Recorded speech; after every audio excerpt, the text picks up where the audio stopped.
A few thoughts now on Donald Trump's campaign for president.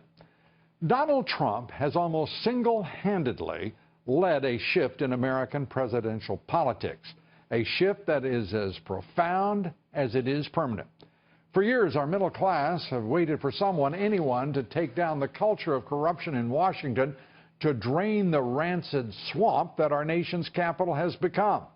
But the inhabitants of that swamp have, over time, become a federally protected species, and only one person has had the guts to step up and take on the vicious, selfish, greedy, powerful denizens of that swamp who long ago took our government from the people and turned it over to the special interests, the wealthy, the partisans, and of course the Clinton cartel emits the foulest stench of all, producing by far the most corrupt, dishonest candidate, and in my opinion, the most dangerous presidential nominee ever nominated by either party.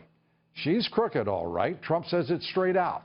The Clinton cartel, backed by the corporate and union lobbyists who've worked together to ship good-paying American jobs overseas, and our middle class be damned, they say.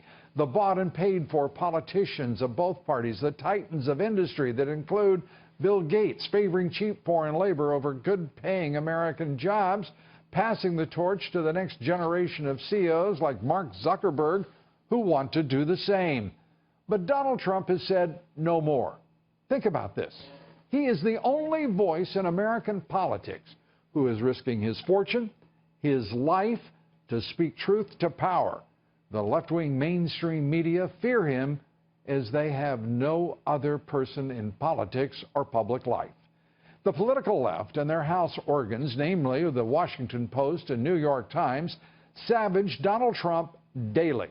They insult him, they mock him, they attack his family, his wife, his children, all because he is the only one who has chosen to give the tens of millions of Americans who've lost their jobs, their standard of living, and until Trump arrived, all hope of ever having prosperity and strength restored to them or our nation.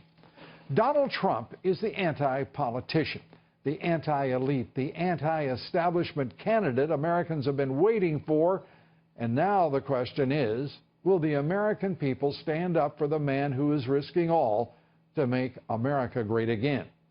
There's no doubt that Trump is the transformative political figure of our time.